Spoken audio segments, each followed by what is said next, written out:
Сүүдрийн хүндий Цэлэнгэ аав ээжийнхээ хуучин өвлийн байрыг өвлөж авсан тэр намар бүх зүйл ихэлсэн юм. Хэдийгээр тэр хотод өссөн ч хөдөөгийн дүлгэн амгалан байдалд татагдаж ганцаараа хэсэгхэн амьсгалах хүсэлтэд хөтлөгдөн нутгийн зүг хөдлөв.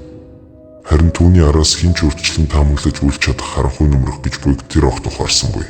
Айшин руу очих зам намрын чихүн салхинд ганцхан шар өсөөр бүрхэгдэж үдийн нарны гэрэлч тэрхүү гүн сүдрийг нэвтлэн тусахгүй мэд санагдана. Цэлэнгэ сэтгэл доторх үл мэдэгдэх түгшүүрийг дарах гэж байн хөгжим сонсдог байлаа. Гэвч тэр явах замдаа утас нь хэдэн удаа өөрөө унтарч эргэн асах бүртээ цаг нь буцаад байхыг олж мэдэв. Зөвхөн цаг буцаад байхаас үл хамааран нэг л хачирхалтай зүйл өөрийг нь дагаж буйг тэр мэдэрч эхэллээ.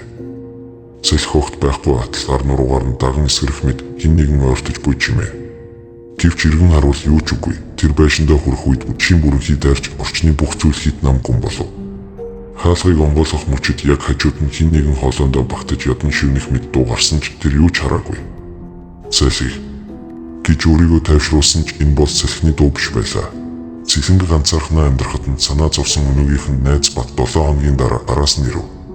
Бат бол хотын залуу мэд боловч ааш муутай түрэмгий догшин нэг юм.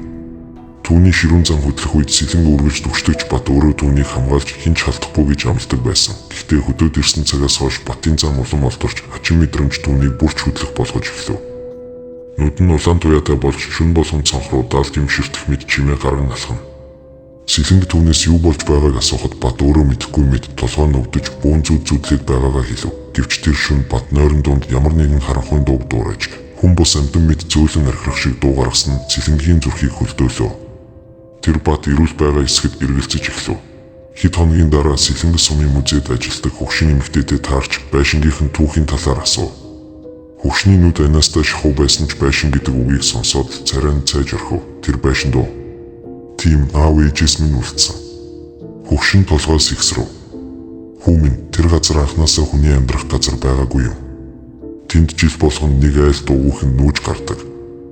Зарим нь бүр сурггүй алга болсон. Хөгшин дараахыг өгүүлв. Хэдэн зууны өмнө сүүдрийн хүндийд нэгэн овгийн зарим хороосон бөгөөд түүний сүнс хүндийд хараал буулгаж газар нутгийг хамгаалах нэрийдлэр оронд нь буугч чөтгөр. Дайсны сүнс суулгасан аж.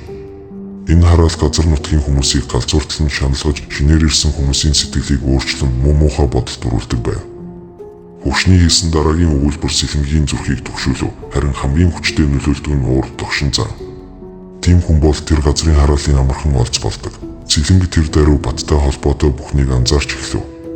Түүний зан өдрөөс өдөрт ширүүсч огт тайван байхгүй болсон нь энэ хараалтай холбоотой байж магадгүй. Дөрөвөр бүлэг, шөнийн аим шиг тэр шөнө аим шиг ихэлсэн юм.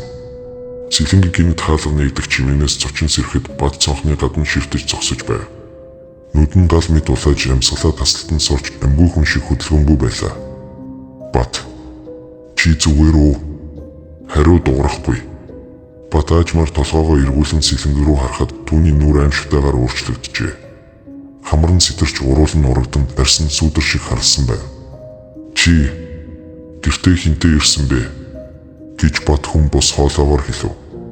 Цэлэнгэ цочин хойш ухрав. Би хинтээ ч ирээгүй. Бат амандаа шивнэн хин нэгэнтэй ярьж байгаа мэт гэрт. Өөр хүн байна. Хаан далд байна. Гинэт гал тогооны өрөөнөөс зүйл унах чимээ гарч Бат шууд тийшээ дайран орлоо. Цэлэнгэ айсандаа дагаж ороход юу ч байсангүй. Харин Бат ширээн доороос нэгэн хар шингэнтэй амтай мэд савлгаатай зүйл гарган ирэв. Би мэдэж байна тэр энд байгаа. Бат юу руу хашгирч хаа нэгийг зохиж эхлэв. Цэлэнгэ түүнийг зогсоох гэсэн ч Бат өөрийг нь түлхэн шидэж Цэлэнгэ хананд толгоогоороо мөргөж унав. Батын галзуурсан харц түүнийг биш харин ард байгаа хий хоосон зүйлийг мушгиж байгаа нь бүрч аимшигтай байлаа. Удаан үргэлжилсэн тэнэг галзуурал биш харин хараал биелж эхэлжээ.